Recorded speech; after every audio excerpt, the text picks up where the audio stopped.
Steve Smith अभी तक superstar रहे हैं। फैंटेसी जो क्रिकेट आप खेल रहे हैं उसमें ढेर सारे अंक वो आपको लगातार देते आ रहे होंगे, लेकिन क्या तीसरे मैच में फिर से आपको उनके साथ जाना चाहिए और कौन से खिलाड़ी चुनने चाहिए, उसके बारे में हम चर्चा करेंगे। आप देख रहे हैं this is my 11 circle fantasy pick on ESPN cricket.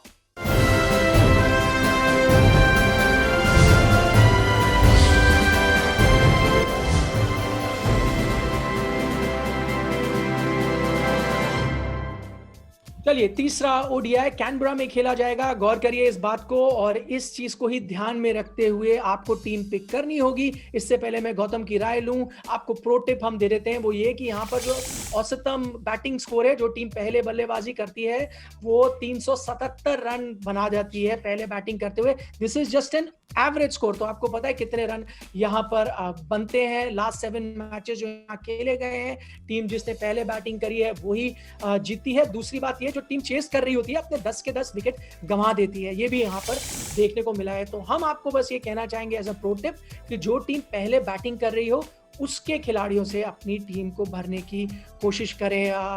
Gautam, venue तो चेंज हो गया, लोग सोच रहे होंगे नया लक आएगा, लेकिन जो ट्रेंड है वो तो सेम ही नजर आ रहा है, पहले बैट करो या जीत जाए। बिल्कुल, और थोड़ा अनफेयर भी है, क्योंकि फिर अगर आप पहले बैटिंग करते हो तो फिर टॉस बहुत मैटर करने लग जाता है। और अगर आप इतने वन साइडेड स्टार्ट है कि पिछले 7 वनडे में सारी वही मैचेस जीती हैं टीमें जिन्होंने पहले बल्लेबाजी करी है, सिडनी में भी ऐसा हुआ, तो कहीं ना कहीं आपको थोड़ा इवन रखना पड़ेगा कॉन्टेस्ट बोलर्स के लिए, क्योंकि बोलर्स के लिए बहुत ज़्यादा मुश्किल हो जाता है कि अगर आप पहले गेंदबाजी कर रहे हो। बट अगेन, हर वेन्यू के अपने चैलेंजेस हैं, हर वेन्यू की अपनी स्टार्ट्स हैं, एवरेज स्कोर्स हैं, और हर वेन्यू के अपने प्रोज एंड कॉन्स हैं। बट अगेन, ऑस्ट्रेलिया को ये देखना ज़रूरी है कि थोड़ा बहुत गेंदबाजों के लिए भी थोड़ी मदद होनी बहुत ज़रूरी है, क्योंकि नहीं तो ये बहुत अनफेयर कॉन्टेस्ट है। 2 नई बॉल, ना रिवर्स स्विंग, फिंगर स्पिनर्स के लिए कुछ नहीं, 5 फील्डर अंदर सर्कल के, तो फिर आप इसी तरीके के स्कोर देखेंगे। 10 साल पहले हम शो कर रहे होते तो किसने सोचा था ऑस्ट्रेलियाई मैदानों के बारे में, ऑस्ट्रेलियाई पिचों के बारे में हम ये बात कर रहे होंगे। शायद आजकल ड्रॉप इन पिचेस का जो कल्चर है उसने भी काफ़ी बदल दिए ये पिचेस। प्लेयर अवेलेबिलिटी के बारे में हम आपको बता दें, जब आप टीम का चयन कर रहे हो, डेविड वार्नर बाहर हो चुके हैं, लिमिटेड ओवर सीरीज से ही, T20 भी नहीं खेलेंगे, तो आपके पास ओपनिंग के विकल्प होंगे। डार्सी शॉट हैं वहाँ पर, मैथ्यू वेड हैं, उनमें से किसी के साथ जा सकते हैं। Pat Cummins has been rested for the limited over series, तो उनकी जगह कौन आते हैं वो आपको देखना पड़ेगा। उसके अलावा आप कुछ और प्लेयर्स भी उम्मीद कर सकते हैं, रेस्ट हो सकते हैं, शायद वो भारतीय खेमे से हों, तो टॉस का इंतजार करिए, जब टीम अनाउंस हो उसके बाद ही अपनी टीम को चुनिए। रूल्स तो आपको पता ही है, 100 क्रेडिट पॉइंट्स आपके पास होते हैं जिससे आप अपनी टीम बनाएं।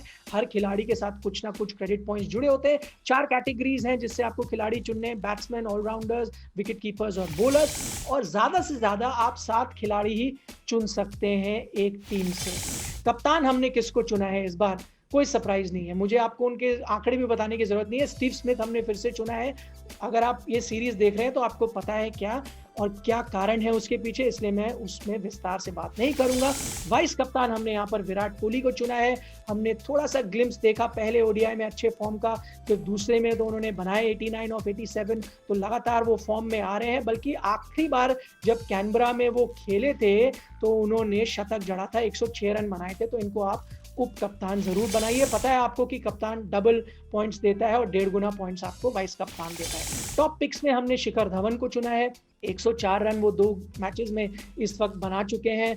लास्ट टाइम जब वो यहाँ पर खेले थे इस मैदान पर, उन्होंने भी एक शतक लगाया था। 113 बॉलों में 126 रन वो बनाए थे। तो आप इनको चाहे तो वाइस कप्तान भी बना सकते हैं विराट कोहली की जगह में, ये आप पर निर्भर करता है। मानस लबुस्काने को हमने यहाँ पर चुना है हमारे टॉप पिक्स में। वो सेंसेशनल फॉर्म में है। हमने देखा पिछले मैच में भी, जैसे उन्होंने 61 गेंदों में 70 रन बनाए, और उनका जो औसत है 42 का है 11 पारियों में। और पिछले जो हमने देखा है 5 पारियों में, माफ कीजिएगा 4 में 50+ स्कोर भी वो यहाँ पर लगा चुके हैं। एरन फिंच, वार्नर नहीं है तो उनपे और थोड़ा सा दारोमदार हो जाएगा, वैसे ही एक शतक लगा चुके हैं इस सीरीज में, और क्योंकि वार्नर नहीं है शायद और ज्यादा रन यहाँ बनाने की कोशिश करें, रिस्पॉन्सिबिलिटी लें। Highest scorer on this venue भी वो भी हैं, 273 रन वो 4 मैचेस में यहाँ पर बना चुके हैं कैनबरा में। 2 सेंचुरीज हैं एरन फिंच के नाम, तो उनको बिल्कुल अपनी टीम से मत छोड़िएगा। गौतम, कैसे लगते हैं आपको हमारे टॉप पिक्स?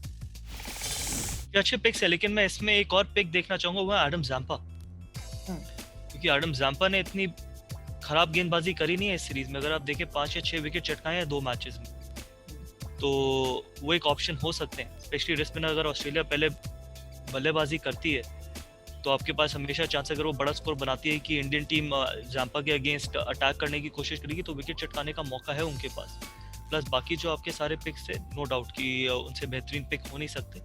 और मैं एक्चुअली केएल राहुल को भी पिक करना चाहता। केएल राहुल अगर आप देखें, एक तो विकेट कीपर है, और प्लस विकेट कीपर के साथ क्या होता है कि आपको 2 चीज़ें मिलती हैं। अगर वो नंबर 5 पे जिस तरीके से बल्लेबाजी करी उन्होंने पिछले मैच में, कब बढ़िया रन बनाए, प्लस विकेट कीपिंग में अगर वो स्टंपिंग या कॉट बिहाइंड करते हैं तो फिर वो आपको एडिशनल पॉइंट्स देते हैं। तो इसलिए अगर लबुशैंक की जगह नो डाउट कि उन्होंने 4-50 लगातार बनाया, मैं केएल राहुल को रखता और एडम जैम्पा को भी रखता। वो एक अच्छे पिक्स हो सकते थे। डिफरेंशियल पिक्स आपको बता दें हमने कौन से चुने यहाँ पर। हार्दिक पांड्या को हमने लिया है।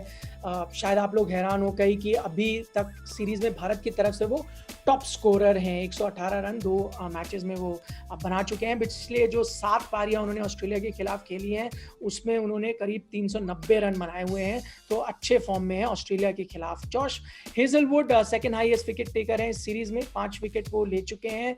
उन्होंने कैनबरा में भी 2 मैचेस खेले हैं और 5 विकेट कुल यहाँ पर लिए हैं, तो ये मैदान भी उनको सूट करता है।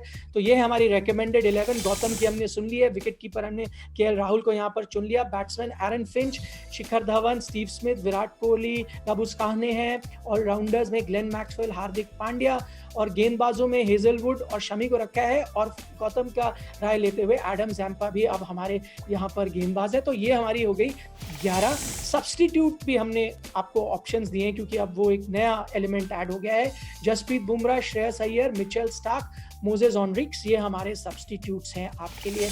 एक खिलाड़ी यहाँ पर हमने इसलिए नहीं डाला गौतम क्योंकि हमें पता नहीं वो खेल रहा है नहीं, पर मान लीजिए जब टीम अनाउंस होती है तब क्योंकि काफ़ी लोग फैंटेसी टीम तब बनाते हैं, कुलदीप यादव अगर आ जाते हैं प्लेइंग 11 में, क्या आप टेंटेड होंगे उनको शामिल करने के लिए? देखिए, मैं टेम्पटेड तो हमेशा होऊंगा क्योंकि रिस्क विनर्स के साथ अब हमेशा एक अपॉर्चुनिटी है विकेट चटकाने की, और विकेट जितनी ज़्यादा आप चटकाएंगे उतने ज़्यादा आपको फैंटेसी पॉइंट्स मिलेंगे। लेकिन मैं थोड़ा हैरान हूँ कि आपने जसप्रीत बुमराह को नहीं रखा।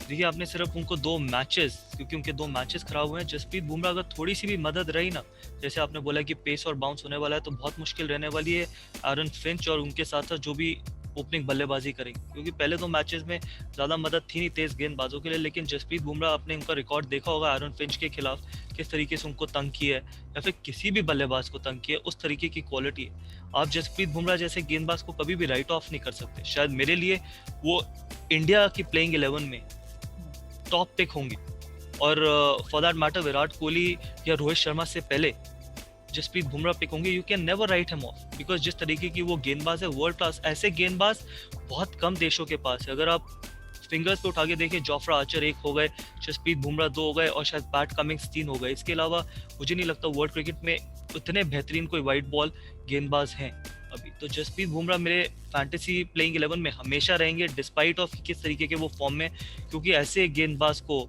शायद 1 या 2 ओवर लगते हैं पूरा अपना रिदम और पूरा मैच चेंज करने में।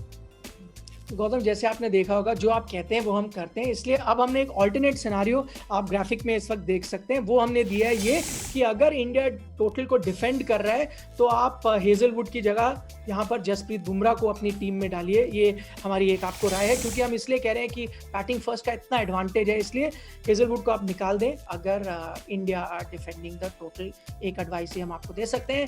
बहुत बहुत शुक्रिया गौतम हमारे साथ जुड़ने के लिए और बताने के लिए कि कौन से पिक हमारे जो दर्शक है उनको लेने चाहिए। आप देख रहे थे this is my 11 circle fantasy pick on ESPN cricket.